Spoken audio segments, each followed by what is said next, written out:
Izay ny amin'iny vaovao iny fa noho ny fitokonana ireo mpiasa ao amin'ny orinasa PGM izay orinasa afaka batany Mahajanga nikatona tamin'ny taona 2024 noho nisian'ny krizy teto Madagasikara. Tsy mbola nisitraka ny zony ireo mpiasa hatramin'ny izao fanazavana avy hatrany. Mpiasa miisa 570 no very asa nandritra ny krizy nandalo tamin'ny taona 2024 tao amin'ny orinasa PGM izay orinasa fakaba iray ao Mahajanga. Tsy nisitraka ny zon'izy ireo mpiasa izay tsy mba nahazo akory na ny zo amin'ny fandroana na ny préavis na ny karama. Efa ho 7 taona izao no ny fampirirarirana teo amin'ny fitsarana izany na tamin'ireo tompon'andraikitra ireo mpiasa. Vola mitentina 80 sy 700 tapitrisa ariary no tokony alohan'ny orinasa amin'ny mpiasa araka ny didim-pitsarana nivoaka ny taona 2024. Tsy mbola nalohany orinasa nefa izany. Ny olana amin'izao zany zao dia tsy mpiasa ny orinasa mpiasa 570 mbola tsy azo.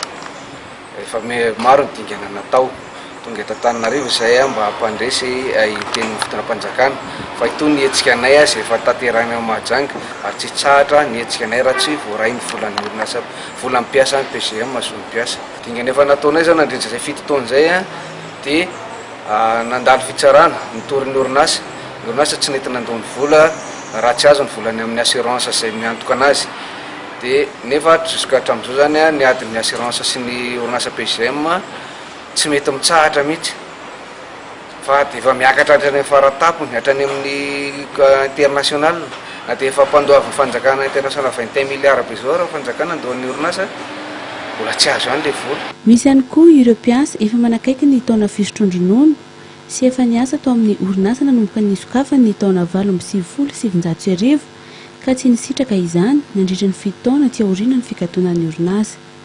Momba nay le fankaiky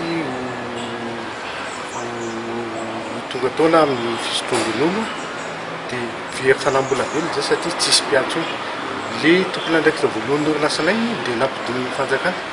Tsy fantatra ny ao ambadik'izay na efa misy vola iray ve voaloha ve dia aiza ny fipetraka ny mpiasa. Misy namanay koa izay zokinay efa tokony andray fisotrondronono amin'izao dia veriny zavony fotsiny ihany satria ireo olona ireo efa mpiasa ny sotra maty ao aloha.